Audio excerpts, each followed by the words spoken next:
All right. Thanks for everyone showing up on time. As everyone rolls in, I'm going to put a really quick poll. We do this every time. We just love to see who is joining us. So in about 2 seconds, you're going to see a 2-question poll pop up. If you wouldn't mind just answering that, it'll take you 2 seconds. And then we'll start at about 2 after the hour. So 2 minutes.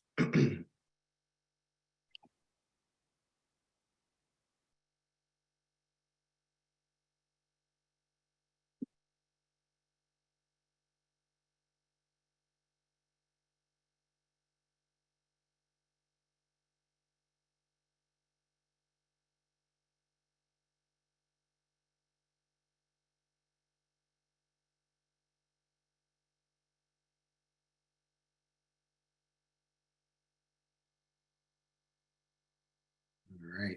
Thanks for answering those. Getting good information here. Let's see. Mostly juniors, common. That's great. And then a lot of sophomores, a lot of freshmen, and a handful of seniors, awesome. And mostly parents. Makes sense. Usually one's paying for college. All right, cool. So we will get started. Let me put this poll away. And it is, all right, 8:02 on East Coast time. All right. Thank you, everyone, for joining us tonight. Really appreciate it. Collegewise is teaming up once again with our friends at College Aid Pro for our first webinar of a 5-part series in 2023. So there will be 4 more after this. So be on the lookout for those. And tonight we're going to talk about how preparing early in the college admissions process can save you money. My name is Joe Korkmacher. If you've been on one of these before, you've probably seen me do this intro, so welcome and thanks for coming back. And if this is your first time, we hope you learned a lot tonight. I am based in Basking Ridge, New Jersey, and help lead our institutional partnerships. Our presenters today are Brenna, a senior Collegewise counselor coming to us from Alaska, Ashley, also a senior Collegewise counselor coming to us from Atlanta, and Peg, director of education at College Aid Pro, coming to us from Seattle. So we have a really great group here and I'm excited to share a lot of amazing information with you. For those unfamiliar with Collegewise and what we do, we've been working with students through the college admissions process for over 24 years. We start with one counselor, Kevin, in California, working with a handful of students at their kitchen table. And now we have over 150 total counselors, 60 tutors working with thousands of students each year. Our philosophy here is very simple. We want to equip our students and families with advice and knowledge to make informed decisions. And our mission is to be the most trusted source of expert advice to help students access the transformative power of higher education. Our partnerships with families include things like working together, building students' overall profile, identifying what colleges to apply, and strategies on those applications. And as I mentioned before, we do have tutoring. So we work with families and students on test prep and curriculum tutoring. And, our work is done one-on-one with families, and we love their success and qualitative positive feedback. But just to throw some numbers at you real quick, we've worked with 26,000 students and have worked with them to get into multiple colleges. In last year's class, we helped families receive over $52 million in college financial support, which we're really proud of.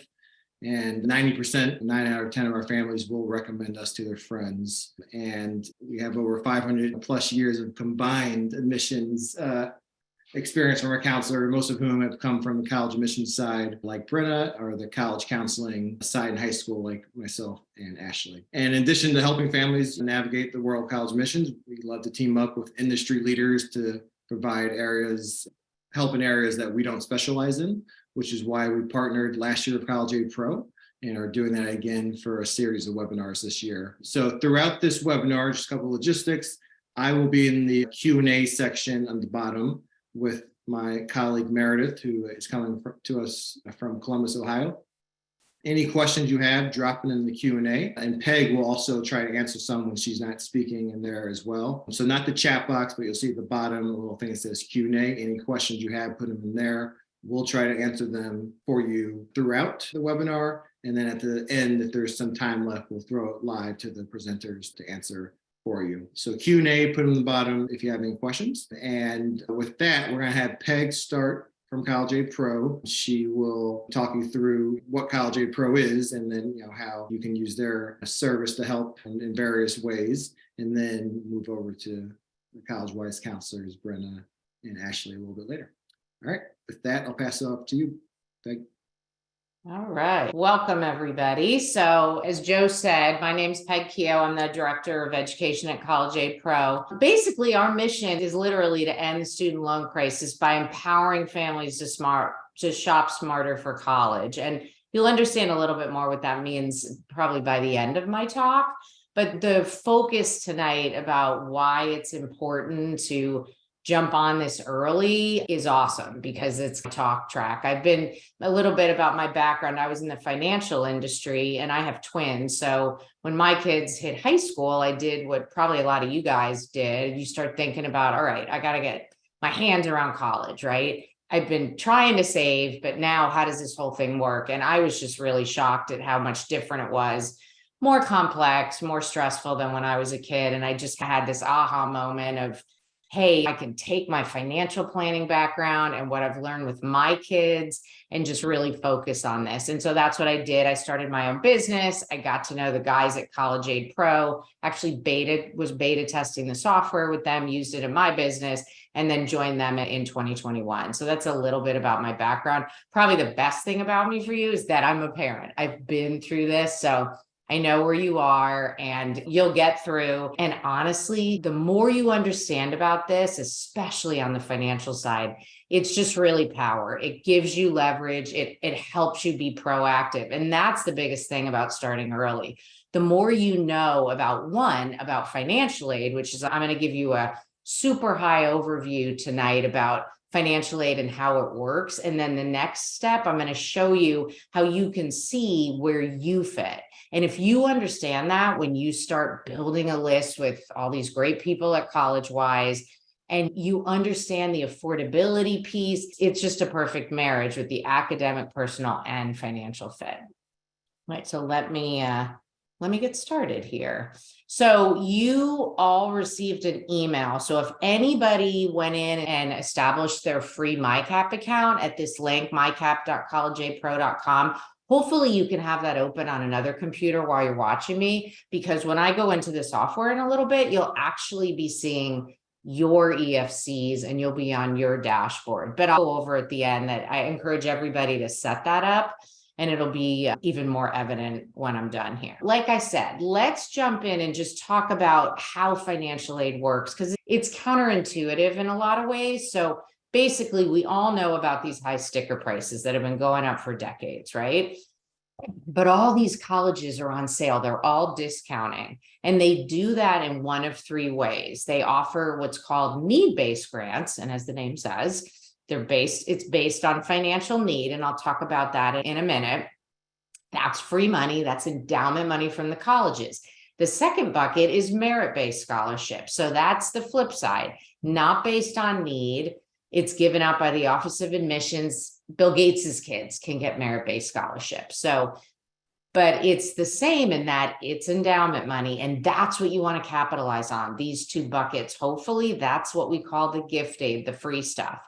The third bucket, self-help, it's important and it's a part of a lot of people's strategies. That's going to be loans and work study. So obviously, you're either working for it or you have to pay it back. So it's fine, but you don't want the lion's share of how you're paying for college to be that, hopefully.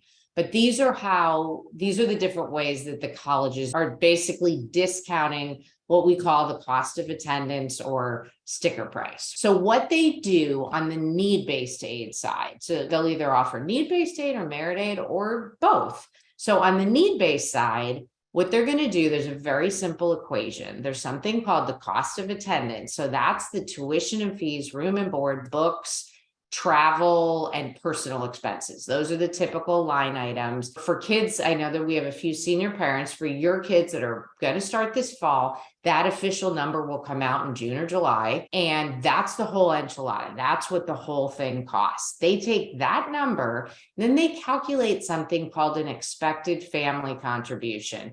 Since I knew we'd have a lot of families of juniors and sophomores and freshmen, on my slide that I've got /student aid index.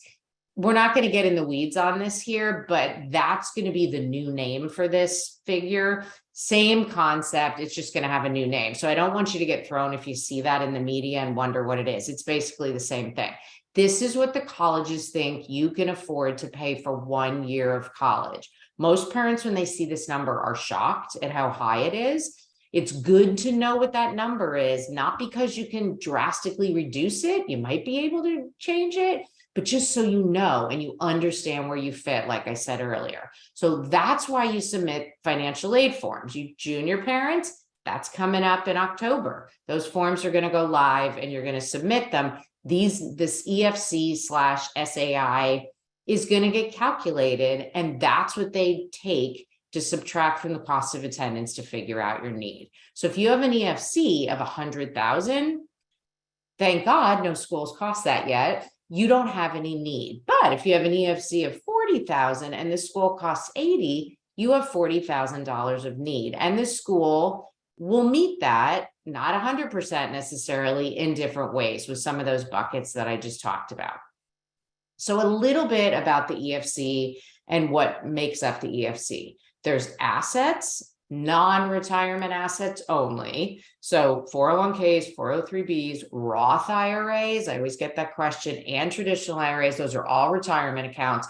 Those are off the table. The balances in those accounts are off the table. All your other non-retirement money is on the table. 529s are considered in that bucket. So if you're a parent and you own the 529, which is typical, that's an asset of the parents, which is actually a good thing in the financial aid world, because parental assets are assessed up to a little less than 6%, whereas student assets are 20 to 25. So it's good that it's that way. If grandma and grandpa have a 529, it's not even part of the equation as an asset being multiplied in there. Your home, your primary home for certain schools, and I'll touch on this when I get in the software, meaning the home you live in, the equity, which is your market value minus mortgages, that's considered a liquid asset by some schools, that mom or dad can just go in there, do a HELOC and pull that money out to pay for college. You might not agree with it, but some of the schools do that. And that's something you want to understand, because that could be a game changer for your family. Down here, we have debt. Debt is not asked about. You can share it, but it's not part of the equation. So that's the asset side. The income side is actually the biggest driver. Parental income by far is the biggest driver. And this is where starting early, which is part of our theme tonight, really matters, because there's something called prior year. What that means is it's a 2-year look back on the income that you're going to report when you fill out the tax return, when you fill out the FAFSA and the CSS profile. So seniors, you know this, when you filled out those forms, the parents, it was all about 2021. For juniors, it's going to be 2022, sophomores, 2023 and down. So it's important for you to understand this now. The year that matters starts for you sophomore parents. It just started in January. So you knowing that gives you a leg up, because you won't take huge capital gains if you can avoid it, and increase your income in ways that aren't necessary. Student income is also part of it, but students can make, and this keeps going up, students can make about $7,000+ and it's a wash. So most kids don't make more than that. But for the parents, this can be a very big driver. And you're not going to quit your job to get financial aid, right? Unless you were ready to retire anyways. But this prior year piece, it's the two extremes. Assets are literally the day you hit submit value, hitting submit on the financial aid forms, versus the 2-year look back. So this is how the EFCs are calculated. So what if you have a high EFC, like I said earlier, and you're not eligible for need-based aid?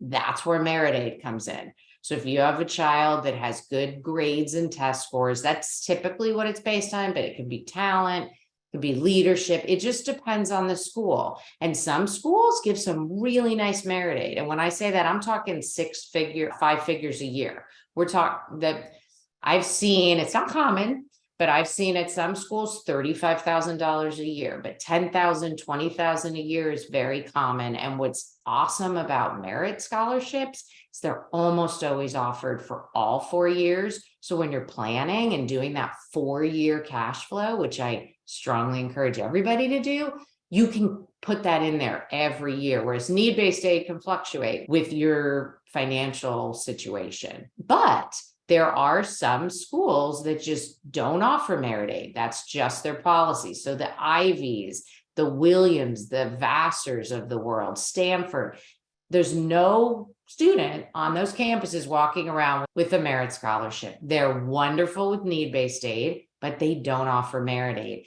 That doesn't mean that if you're a high EFC family, those schools should be off the list. You should just be aware of that. So you can sit down with your child and talk through affordability, and maybe you're going to expect your child to do a side hustle and find private scholarships, whatever you decide as a family. My goal is that you're informed. I'm not here to tell you that certain schools are good or bad. I do have my favorites, like James Madison, that's on this slide that my daughter went to. Love that school. She had a great experience. It's in Virginia. And it's just a great school as far as having a low out of state, which I was paying for her cost of attendance. So it was a wonderful experience, awesome program and social work she was in. We call them value schools. Doesn't mean they're not good. Their out-of-state tuition is much cheaper than, say, like a Colorado, where you're into the 60s as an out-of-state student. So very different price point. So and you're going to get all these slides tomorrow. So I even threw in a couple other slides that I'm not going to have time to go through, just so that you'll have them available as you review. So these are just a few things that I already mentioned about merit. But what's interesting about merit, just like everything in this process, it can depend on the college, how it works. Like I just said, some of these highly selective colleges, 0 merit. Other schools on the left here are wonderful with merit. The schools on the right are awesome if you have need. They'll meet 100% of need. And a lot of them, you won't even be offered the federal student loans. So you'll be getting all of those need-based grants. So really important to understand financial aid and then where you fit. You could have need at one school based on their cost of attendance and maybe how they calculate your need, and 0 need at other schools. So it's really important to understand all that. So what I'm going to do to show you the tool that we have, hit escape here, and I'm going to share my screen and pull up, hold on, here we go. I'm going to just quickly pull up my sample MyCap. So if you went ahead and did this, go ahead and, if you can, go ahead and pull yours up on the side. But I just want to, some of the things that I just went over and taught you, I want to show you in real time, because that can help solidify learning here. So up here, you see the 2 EFCs. So and for you junior parents that's coming up, I mentioned the date October 1. That's when the financial aid forms go live. There are some changes coming with the FAFSA, so it might not go live October 1. The Department of Ed is maybe not ready to come out October 1. So if you start reading that it's going to be January 1, don't be surprised. But the way it's supposed to happen is October 1. So there's the FAFSA. Every school in the country requires that. Most schools only require that. And they're going to calculate this federal EFC that you see up here, this $45,000. Okay. If your kids are applying to schools that require the second form, which is called the CS profile, administered by College Board, this second institutional EFC will be calculated. For most families, it's higher if they own a home, because that primary home, the home you live in that I talked about earlier, that equity is included in that EFC at most of those schools, which will bump it up for a lot of families. So there's 2 different EFCs. So it just depends on the school, which EFC they're going to use in that equation that I talked to you about, the cost of attendance minus EFC to get your need. But really, the EFCs are important for you to understand and make sure that there aren't any reducing strategies, ways to reduce your EFC. But then it's really all about net cost. These colleges are not expecting to have every family paying the full bill. And they reduce the cost, as I said at the beginning. So you notice here with these schools, for my sample family, we've got our sticker prices, that these first 3 that are in the 80s, but you look what this family's paying, it's considerably less. And just to show you the differing policies with financial aid, if you look at Northwestern and Stanford here, both of them are institutional EFC schools. You're going to fill out the CS profile, but you might be thinking, geez, Peg, these are really different net costs. This is solely because Stanford is a school that says, you know what? We are not going to look at home equity. We don't feel that parents should be tapping their home to pay for college. So that creates in my sample family a much bigger, a very unique EFC that's different than Northwestern's that will look at the lion's share of your home equity. So again, this is knowledge that is really powerful for parents and students to have so that you can look at schools and understand the affordability for you. Chapman is a private school, California. It's really popular out here in Seattle. They only require the FAFSA. They're giving a nice discount, right? They're expensive, so it's still quite a lot of money. But in this program that you have access to, we will project what we think you will get, what your child will get between need-based aid and merit aid. And for every school, we've got a merit scholarship database in here. And if the school's transparent, which we're pushing schools all the time to be more and more transparent, we can project it. If we can't, you still have the list there to look at for your planning, because this is all about planning. And then just for what I was sharing about financial aid, we've got the cost in here, what form is required, because a lot of parents will come and say, oh, I didn't know I needed the CS profile for certain schools, how much need they meet, and then what percent of kids on campus are actually getting merit. That's really valuable information, and what's the average merit. And then you can look at the middle 50% of the child, the student they're accepting, and see where your child falls in there, or if you're the student, where you fall in there. So this is all super valuable information to start projecting. And then once you know that, you can actually, as I said at the beginning, part of our mission, you can actually shop for schools with that in mind. And that's really what we're all about. That within our tool, it's behind the paywall. It's not in the free version, but we have an advanced search where you can pick your filters and then actually search for schools. And if you're, I'll show you real quick. If you're a merit family, you can actually say, show me the schools that, let's just say you're interested in medium schools and you're interested in business. We won't put tons of filters on here.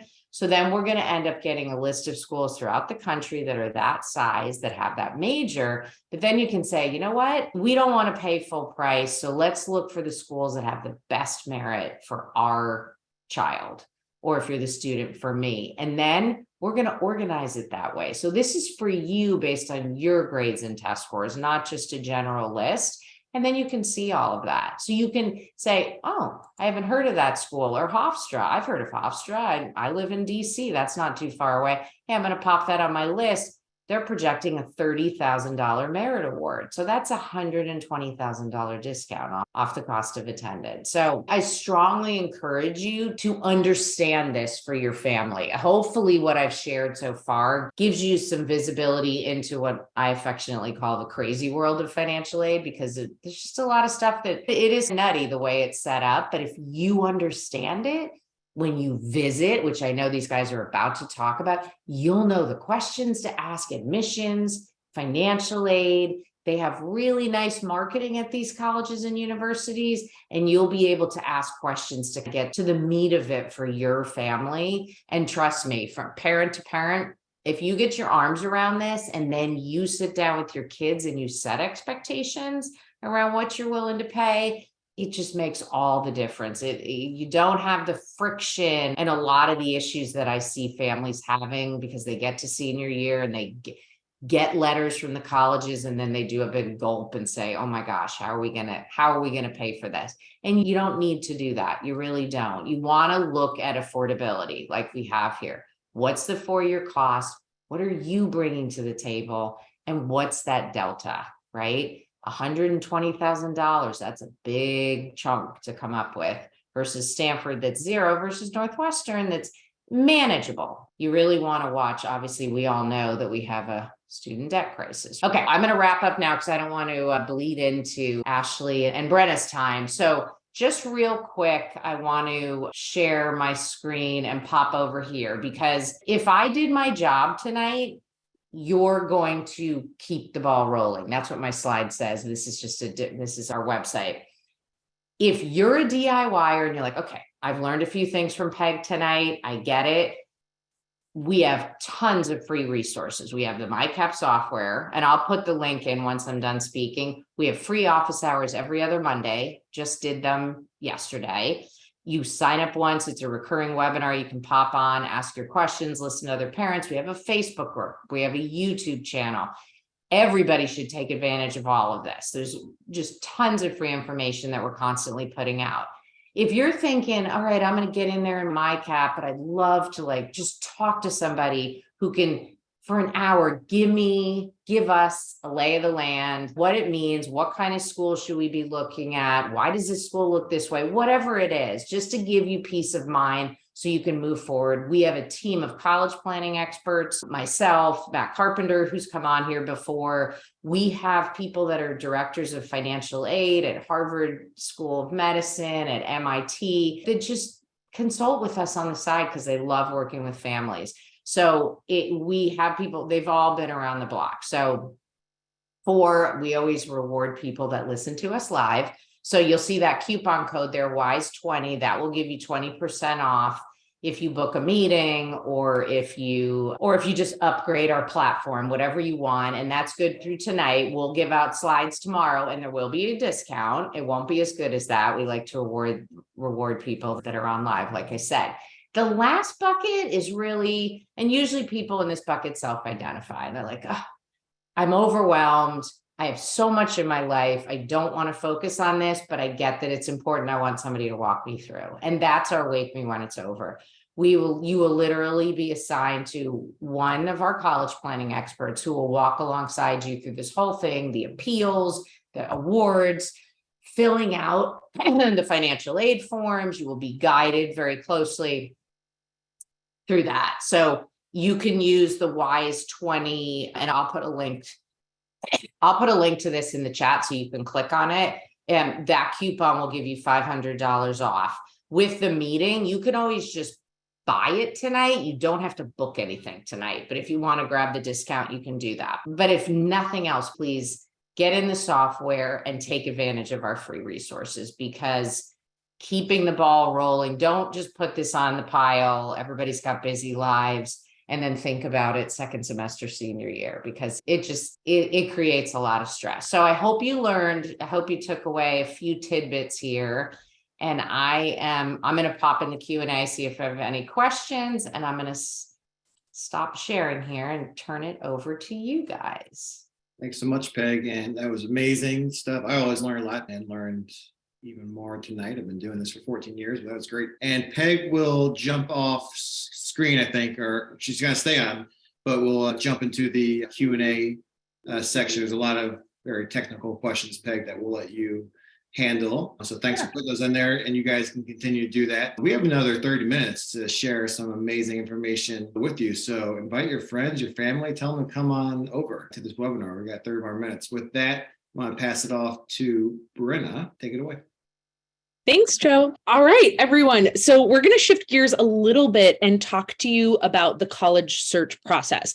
Now, you might be asking, okay, we just heard a lot of financial aid terms, so why are we now going back to talk about college search? The reality is, if you start early with your college search process and make a list of schools that are great fits for you, not only are you going to have a more fulfilling college experience in all the ways you think of, academically, socially, growing up as a human being, but it's also likely that you will receive more financial aid. So these processes are really combined. And so my colleague Ashley, who's going to introduce herself in a little bit, and I are going to take you back. I know we have lots of juniors and parents of juniors.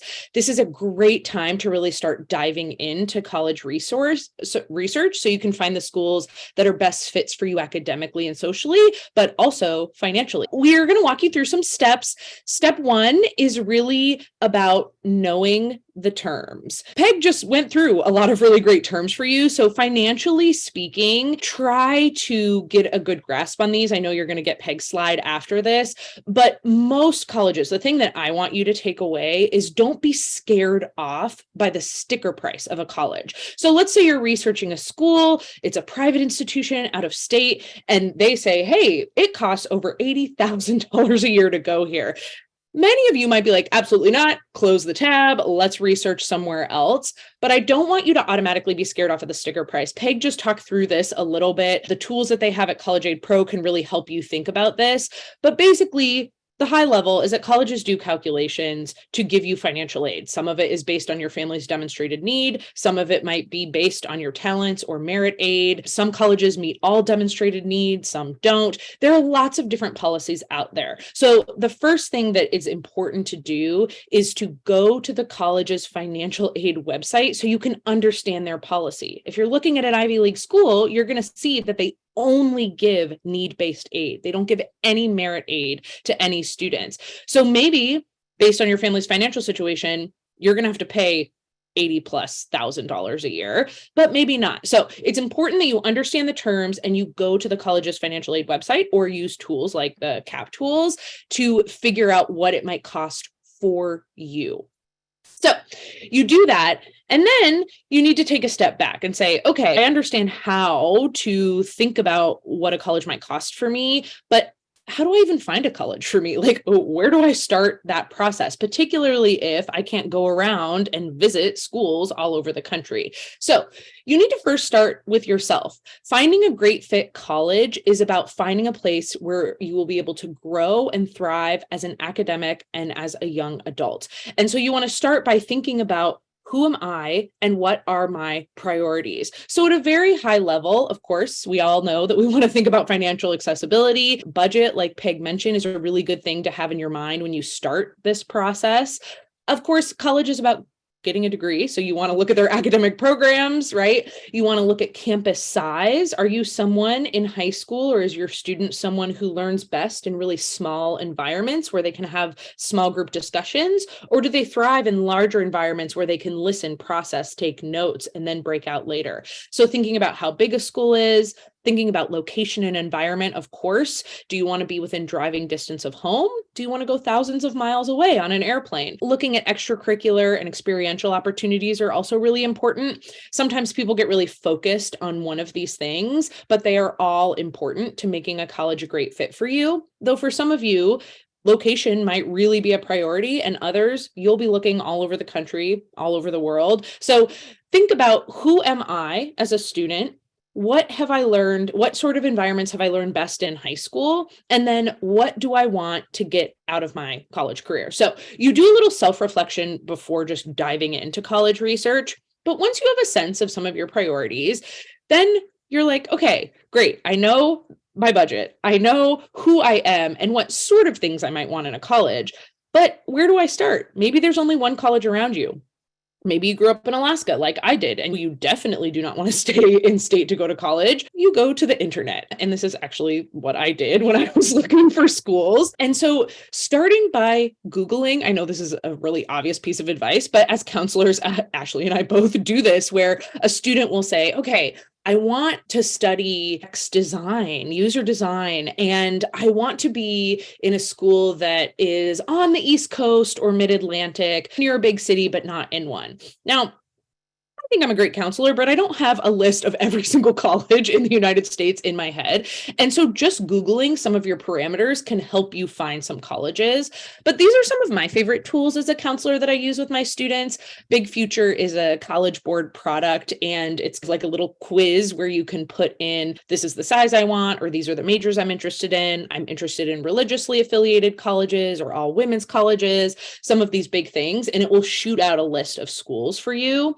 I also really love the FISC guide. I'm not trying to hawk particular products here, but my computer's literally sitting on a copy of the FISC guide right now. I use it all the time. This is a great book. It has over 300 colleges in there. And it's nice because if one school, let's say you're like, okay, I've heard of Tufts University, but what are schools similar to Tufts? You can go to the Tufts page and it will tell you similar schools that you might also like. So it's a great thing if you are a tactile learner or sick of being on screens, like many of us are. College Express is another great website that has lists of colleges. So maybe you're like, hey, I'm interested in aeronautics and astronautics. I know lots of schools have engineering, but what about aero astro? They will have lists of all the colleges in the country that have that.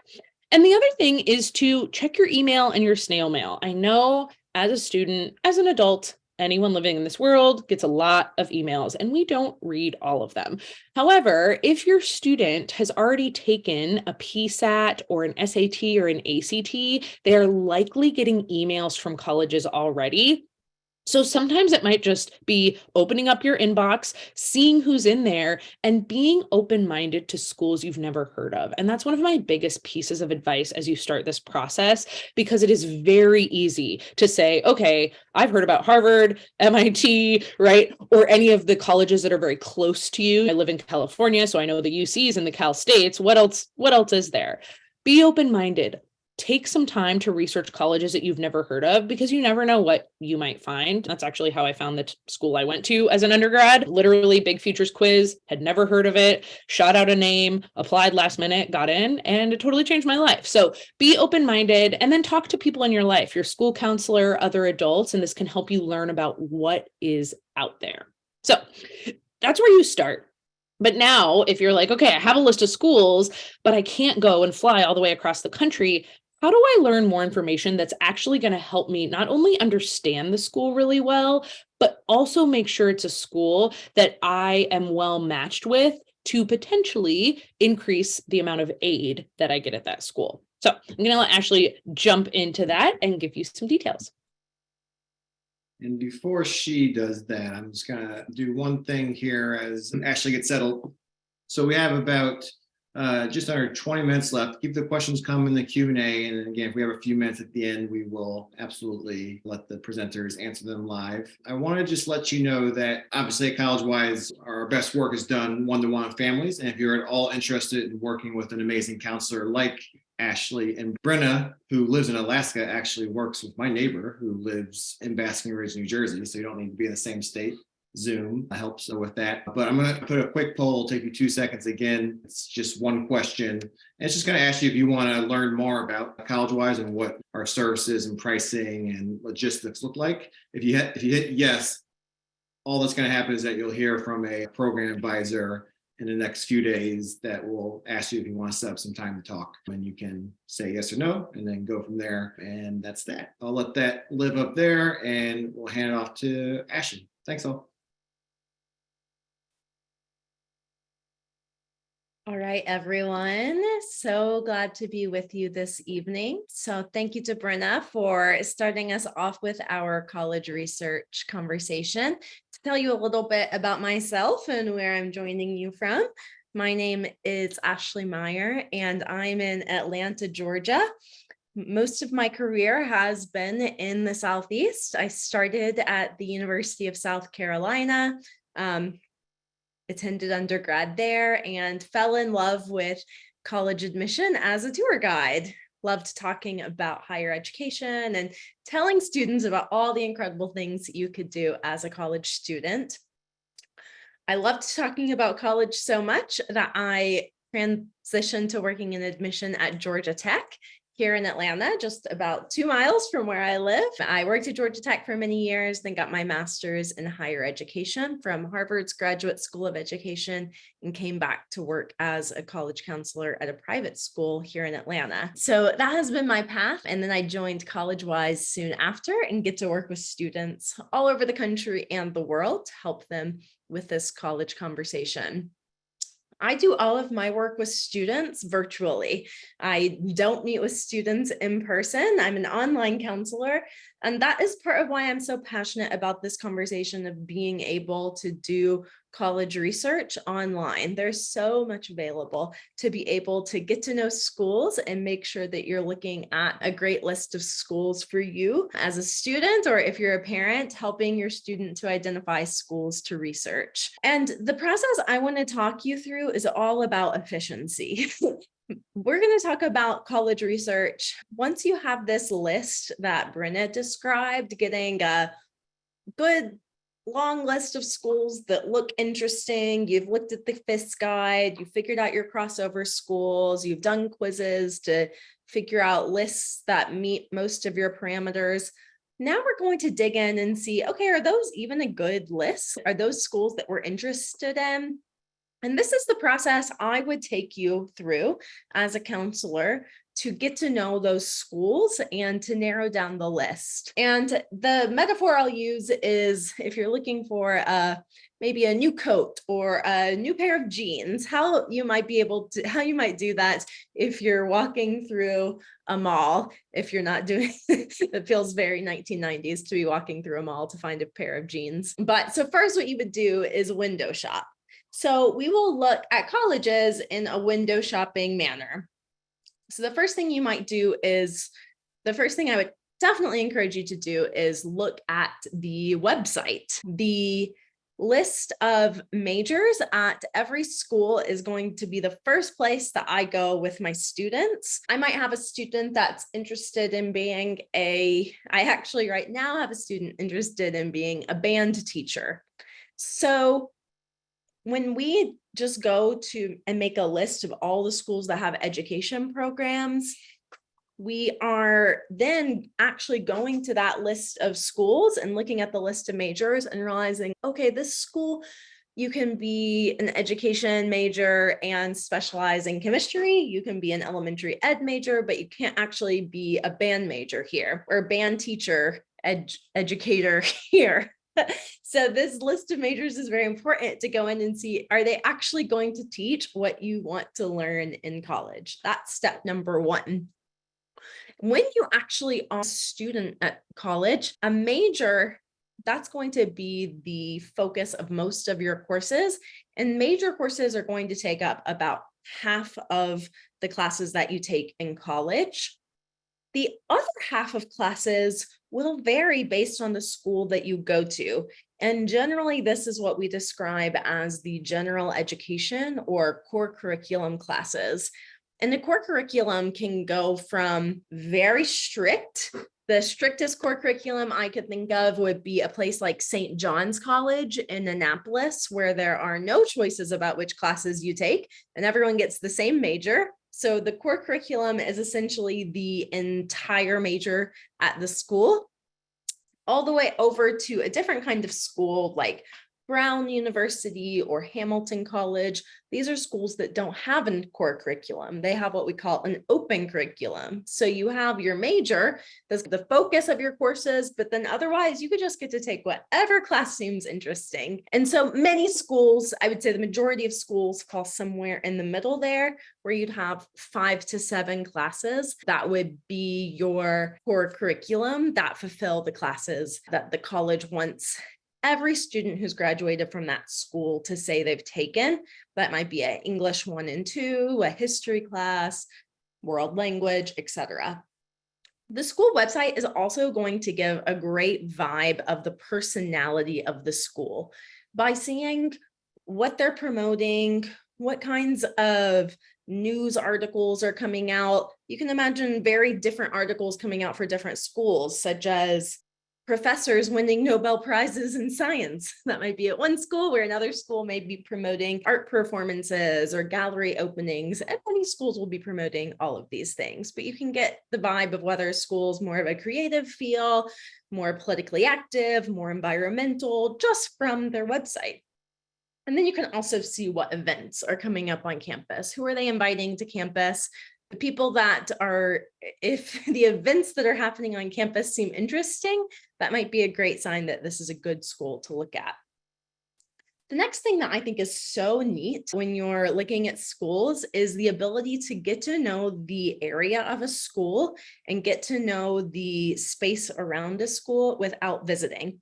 I've had many students through the years tell me that they planned to go on a campus tour, they got in the car, they drove all the way to the campus, and then they pulled up in the parking lot and said, no, this isn't it. And then they were tempted not even to get out of the car because they knew as soon as they got to campus that they weren't interested. So a great feature through Google Maps is that you can do that without wasting the gas miles or especially a plane ticket in visiting a campus to get to know the surrounding area. So let's imagine you're a student that's interested in engineering and you have a variety of engineering schools. Georgia Tech is an engineering school and Swarthmore is an engineering school, two schools that Brenna and I worked at in admission. So you think, all right, let's see the difference in what it might look like to go to Georgia Tech on a map versus Swarthmore. So this is Georgia Tech in the middle of the city of Atlanta. Oh, sorry. And here's Swarthmore in Pennsylvania. So you can see just with a very quick glance, you might not have known anything about Georgia Tech or Swarthmore before this conversation, and you can immediately see that these are very different campuses. Georgia Tech is a city campus. Swarthmore is going to be in a very beautiful green environment.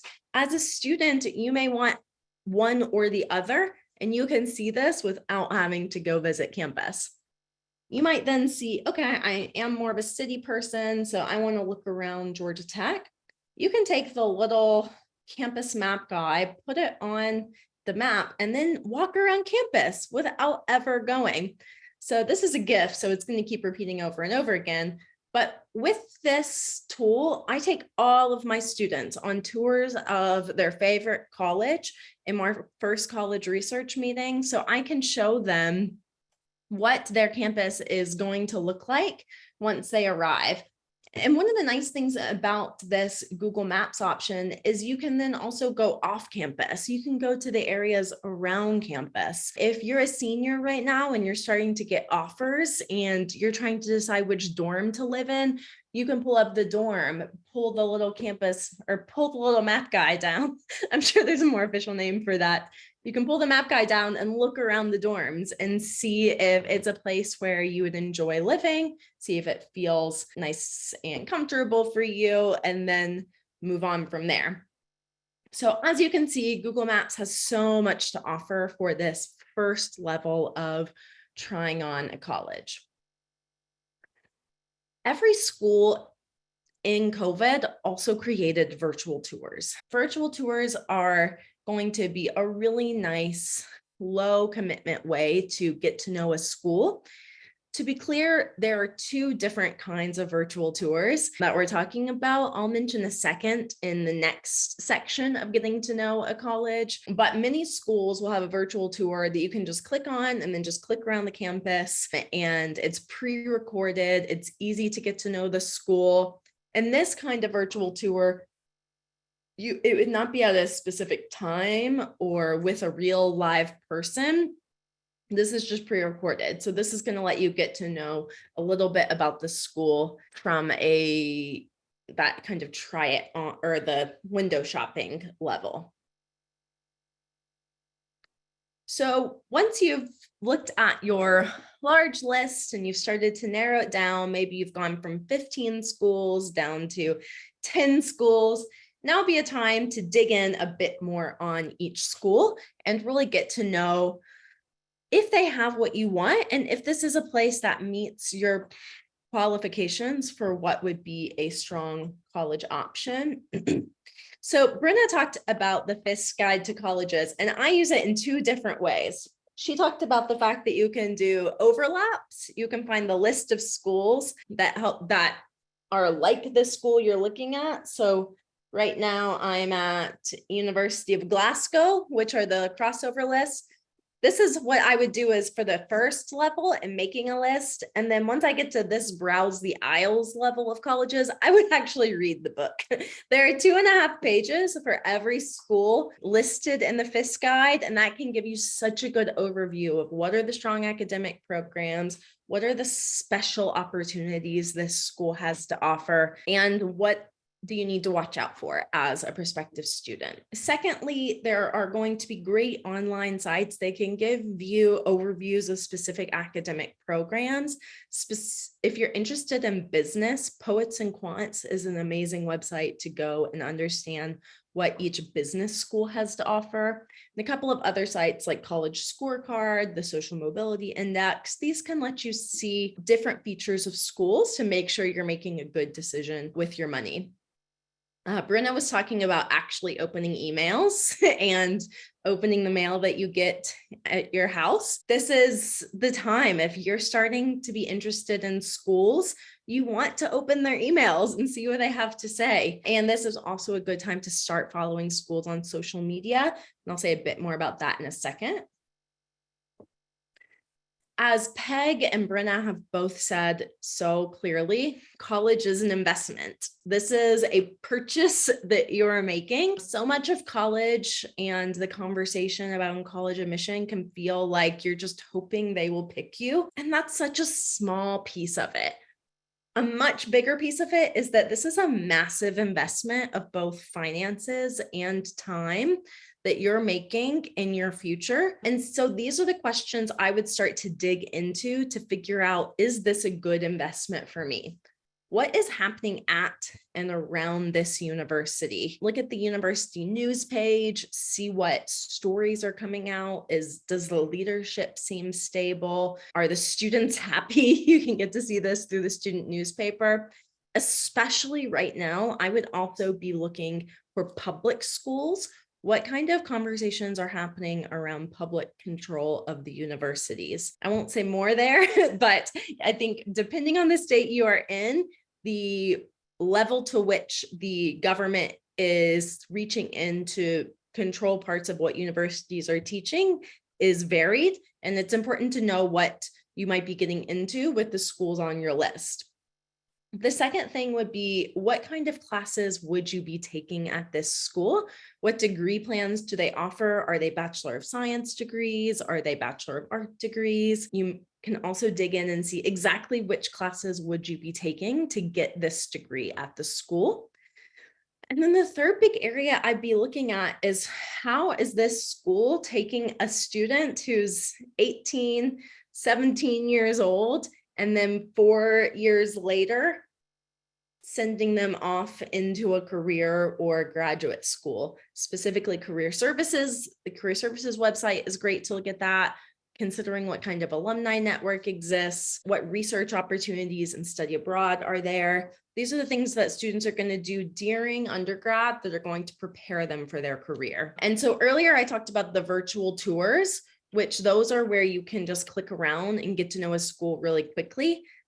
The next kind of virtual admission session, that's the next level of committing to a school and getting more serious in this search, it would be a scheduled information session where you are hearing from an admission officer, a lot like we're doing today. You're going to sign up on this list, you're going to pick a time, and they are going to have your name in the system that shows that you are starting to engage with the school and listen to real people there.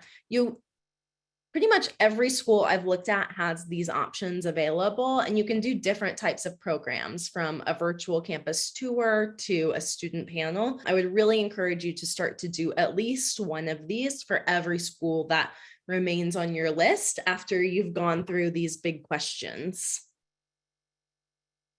And then social media. This is an easy, quick way, starting to follow these schools on social media to get the personality, see the types of students that are attending, would be great at this point of the college research process.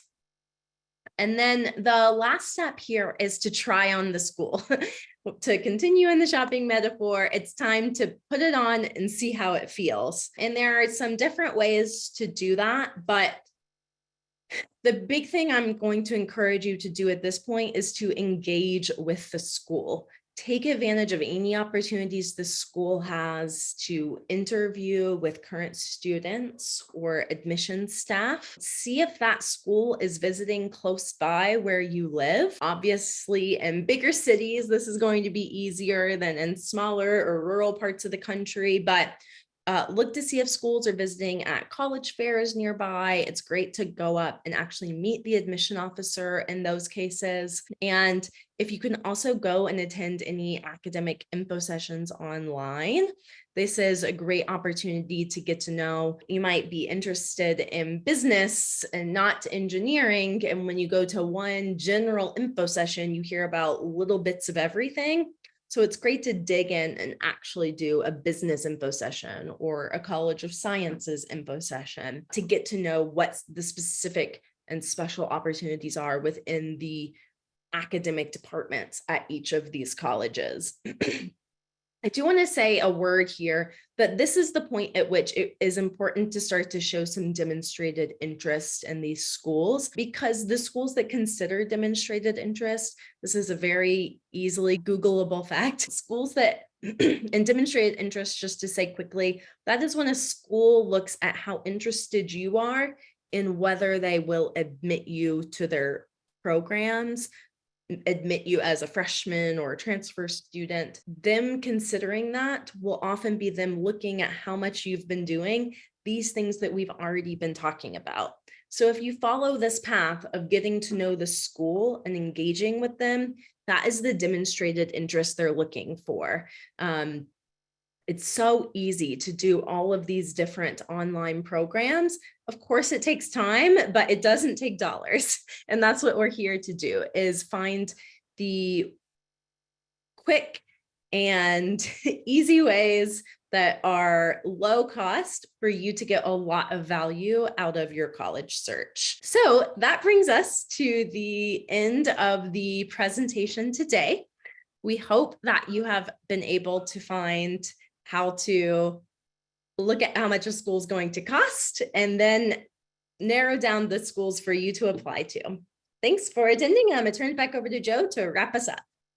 Man, I love being on time. We started at the top of the hour. We are ending at the top of the hour at 9 o'clock Eastern time on the dot. Thank you all for joining us. This has been recorded and will be in your email boxes in the next 48 hours. Thank you to Ashley, Brenna, Peg, our friend from College Aid Pro, and Meredith doing an amazing job in the chat box.